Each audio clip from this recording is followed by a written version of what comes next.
খ্রিস্টতে আমার প্রিয়জনেরা, সকলকে শুভ সকাল। আজকের এই নতুন দিনটি আমাদের জন্য ঈশ্বরের আশীর্বাদ।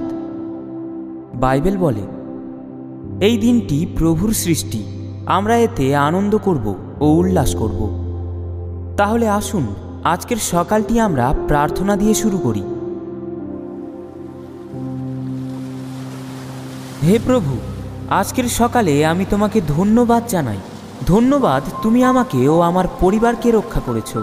ধন্যবাদ, তুমি আমাকে ঘুম থেকে জাগিয়েছ। ধন্যবাদ, আজকের নতুন দিনের আলো দেখার সুযোগ করে দিয়েছ। আমরা জানি প্রতিটি সকাল তোমার করুণায় ভরা। প্রভুর করুণা অশেষ, তার দয়া শেষ হয় না, তা প্রতি সকালে নতুন হয়। হে স্বর্গীয় পিতা, আজকের দিনটি আমি সম্পূর্ণ তোমার হাতে সমর্পণ করছি। আমাকে জ্ঞান দাও যেন আমি সঠিক পথে চলতে পারি। আমাকে ধৈর্য দাও যাতে কঠিন সময়ে আমি হাল না ছাড়ি। আমাকে শক্তি দাও যাতে আমি প্রলোভন থেকে দূরে থাকতে পারি। তুমি তোমার সমস্ত হৃদয় দিয়ে প্রভুর ওপর ভরসা করো, নিজের বোধ বুদ্ধির ওপর নির্ভর করো না। তোমার সমস্ত কাজে তাকে স্বীকার করো এবং তিনি তোমার পথকে সরল করবেন।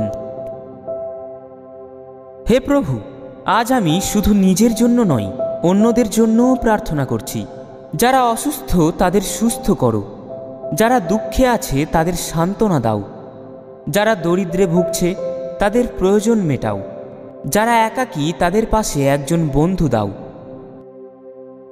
প্রভু ভগ্ন হৃদয়দের কাছে থাকেন এবং বিপর্যস্তদের রক্ষা করেন।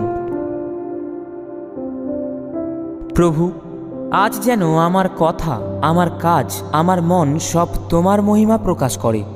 যেন আমি যেখানেই যাই সেখানে আলো নিয়ে যাই। যেন আমি অন্যদের জন্য ভালোবাসা, শান্তি আর আনন্দের উৎস হই।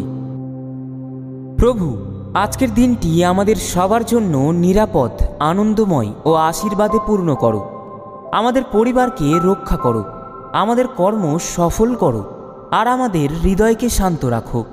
যদি আমরা সকালটা প্রার্থনা দিয়ে শুরু করি, সারাদিন ঈশ্বরের উপস্থিতি আমাদের সঙ্গে থাকবে। যত ঝড়ই আসুক, তিনি আমাদের হাত ধরে রাখবেন। হে প্রভু, আজকের দিনটি আমাদের সবার জন্য আশীর্বাদে পূর্ণ করো। যিশুর নামে আমরা প্রার্থনা করছি, আমেন।